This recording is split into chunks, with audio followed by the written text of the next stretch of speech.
Ada satu kisah sahabat Nabi yang begitu menyentuh hati karena ia menjadi rebutan para bidadari surga. Meskipun beliau hanya seorang yang sangat biasa di mata manusia. Ia tidak tampan dan juga tidak kaya, bahkan ia tidak mengetahui siapa ayah dan ibunya, sehingga ia tidak mengetahui nasabnya. Beliau adalah Julaibib radhiyallahu anhu. Begitulah ia dipanggil. Ia memiliki ciri fisik yang pendek dan berkulit hitam. Pakaiannya lusuh dengan kain yang usang. Kakinya pecah-pecah karena ia tidak beralas. Tampilan fisik dan keseharian Julaibib yang lusuh menjadi alasan orang lain tidak mau dekat-dekat dengannya. Nama Julaibib merupakan nama yang tidak biasa dan tidak lengkap. Nama ini bukan ia sendiri yang menghendaki, bukan pula orang tuanya. Julaibib hadir ke dunia tanpa mengetahui siapa ayah dan ibunya. Demikian pula orang-orang, semua tidak tahu atau mungkin bahkan tidak mau tahu tentang nasab Julaibib. Sedangkan bagi masyarakat Yathrib Madinah saat itu, orang yang tidak bernasab dan tidak bersuku merupakan aib yang besar. Dahulu di Masjid Nabawi ada golongan orang yang disebut sebagai Ahlu Sufah, yakni orang-orang yang tinggal di teras Masjid Nabawi. Mereka tidak punya tempat tinggal dan tidak memiliki pekerjaan tetap. Tidurnya hanya berbantalkan tangan dan berkasurkan pasir dan kerikil.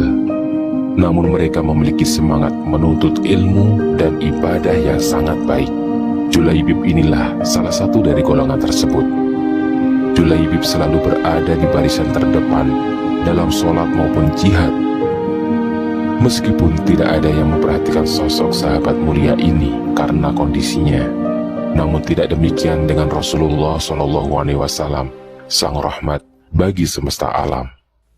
Suatu ketika, Julaibib yang tinggal di Sufah Masjid Nabawi ditegur oleh Rasulullah SAW. "Wahai Julaibib, tidakkah engkau menikah?" Rasulullah SAW menanyai dengan penuh kelembutan, "Siapakah orangnya yang mau menikahkan putrinya dengan diriku ini ya Rasul?" Jawab Julaibib dengan tersenyum. Pada jawaban tersebut, tidak ada kesan menyesali diri, apalagi menyalahkan takdir yang telah Allah gariskan untuk dirinya. Rasulullah SAW yang mendengar jawaban Julaibib juga ikut tersenyum. Hari berikutnya, ketika bertemu dengan Julaibib, Rasulullah SAW kembali menanyakan hal yang sama. "Julaibib, tidakkah engkau menikah?" Dan Julaibib menjawab dengan jawaban yang sama. Hingga pada hari ketiga, Rasulullah SAW memegang lengan Julaibib dan membawanya ke salah satu rumah pemimpin Ansar. Setelah tiba di rumah salah satu pemimpin Ansar tersebut, Rasulullah berkata kepada sahabat Ansar itu, "Aku ingin menikahkan putri kalian," kata Rasulullah pada si pemilik rumah. "Ya Rasulullah, ini sungguh akan menjadi cahaya yang menyingkirkan temaram di rumah kami." Demikian respon pemilik rumah dengan wajah berseri-seri, mengira bahwa sang Nabilah calon menantunya. "Tetapi bukan untukku," kata Rasulullah. "Kupinang putri kalian untuk Julaibib," tegas Rasulullah SAW. Untuk Julaibib, sahabat Ansar itu pun bingung. Ia tidak langsung menjawab Rasulullah karena kebetulan ia tahu siapa Julaibib, seorang sahabat Nabi yang tidak punya dan wajahnya juga tidak tampan. "Tentang hal ini, saya harus meminta pertimbangan istri saya," kata sahabat Ansar, ayah sang gadis yang akan dilamar Rasulullah SAW. "Wahai istriku, Rasulullah datang untuk melamar putrimu," kata sang suami. Karena beranggapan Rasulullah lah yang akan menjadi menantunya, sang istri langsung menjawab, "Terima saja, sedikit pun aku tidak keberatan. Tapi bukan untuk beliau, melainkan untuk Julaibib," kata sang suami. Mendengar nama Julaibib, sang istri itu berubah wajahnya. "Apa? Dengan Julaibib?" Istrinya pun terkejut dengan lamaran tersebut. Bagaimana bisa? Julaibib itu berwajah lusuh, tidak bernasab, tidak berkabilah, tidak berpangkat, dan tidak pula berharta. seperti kata orang jika kita menikahkan putri kita dengan Julaibib. Kalau untuknya, aku tidak akan menikahkan putri kita. Sang ibu itu pun merasa keberatan karena mengkhawatirkan masa depan putrinya. Ya, kekhawatiran yang wajar bagi orang tua. Putrinya yang sangat cantik jelita harus menikah dengan laki-laki yang tidak tampan dan tidak punya. Wajar bila ia merasa khawatir dan tidak menyetujui lamaran tersebut. Putrinya yang sendari tadi mendengarkan perdebatan orang tuanya keluar dari balik tirai. Gadis itu berkata, "Wahai ayah, ibu, apakah kalian hendak menolak permintaan Rasulullah? Demi Allah, karena Rasulullah yang meminta, maka tiada akan membawa kehancuran dan kerugian kepada diriku," kata sang gadis.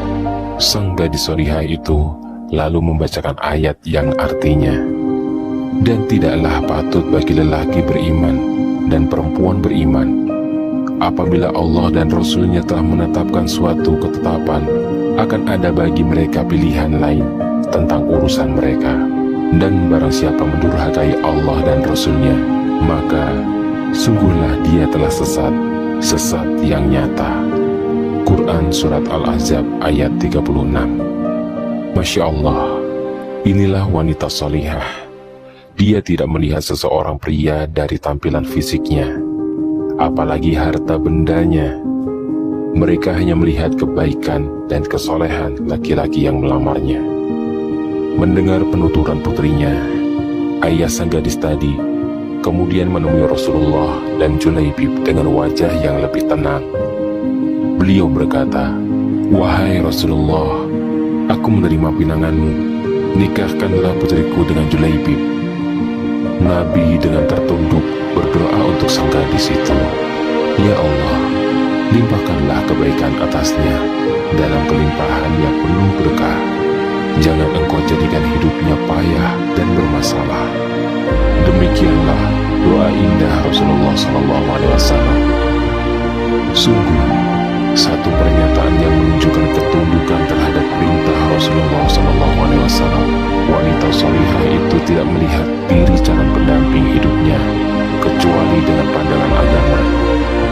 Dia sangat memahami bahwa kemuliaan dan kebahagiaan hidup seseorang hanyalah dengan ketakwaan kepada Allah Subhanahu wa Ta'ala. Itulah sikap seorang yang beriman kepada Rasulullah SAW. Perintah Rasulullah selalu didahulukan dari keinginan pribadinya. Dia yakin keputusan Rasulullah SAW itu yang terbaik. Ya, ilmu selalu membimbingnya kepada kebaikan dan ketundukan kepada perintah Allah dan Rasul-Nya. Kemudian Rasulullah dan Julaibib undur diri. Dalam perjalanan pulang, Julaibib hanya bisa bersyukur kepada Allah atas semua karunia yang telah Allah berikan kepadanya. Dan karunia yang terbesar bagi Julaibib adalah disayangi oleh Rasulullah, karena tidak semua sahabat punya kesempatan untuk diberi perhatian lebih dari Rasulullah. Hari pernikahan pun ditentukan. Hati Julaibib diliputi perasaan haru dan gembira dalam penantian pernikahannya. Istri yang solihah akan segera menjadi pendamping hidupnya. Kehidupan baru akan segera ia jalani. Namun ternyata angan-angan itu serasa hilang ketika seruan panggilan untuk berjihad terdengar olehnya. Karena pada saat yang bersamaan Rasulullah SAW memerintahkan kepada kaum muslimin agar berjihad di jalan Allah. Julaibib radhiyallahu anhu dalam kebimbangan. Dia bingung manakala harus memilih antara istri solihah atau mati syahid yang selama ini ia cita-citakan. Dan pada akhirnya kerinduan terhadap mati syahid di medan perang menjadi pilihannya. Julaibib memutuskan untuk berangkat bersama Rasulullah menghadapi kafir Quraisy di medan Uhud. Ketika perang terjadi, Julaibib bersama pasukan yang lainnya dengan gagah berani menghadapi kafir Quraisy.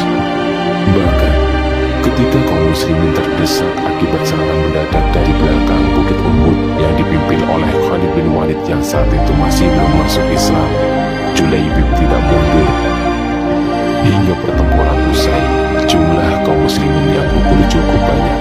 Di dalam pasukan muslimin yang syahid, salah satunya adalah Julaibib radhiyallahu anhu. Pada akhir pertempuran, Nabi SAW bertanya, "Apakah kalian kehilangan seseorang?" "Tidak ya Rasul," serempak sahabat menjawab. Sepertinya Julaibib memang tidak berarti di kalangan mereka. Kemudian Rasulullah kembali bertanya, "Apakah kalian kehilangan seseorang?" "Tidak ya Rasulullah." Kali ini sebagian sahabat menjawab dengan was-was. Beberapa orang menengok ke kanan dan ke kiri. Rasulullah menghela nafasnya. "Tetapi aku kehilangan Julaibib." "Carilah Julaibib," kata Rasulullah. Dan pada saat itu para sahabat baru tersadar. Kemudian para sahabat segera mencari jasad Julaibib radhiyallahu anhu.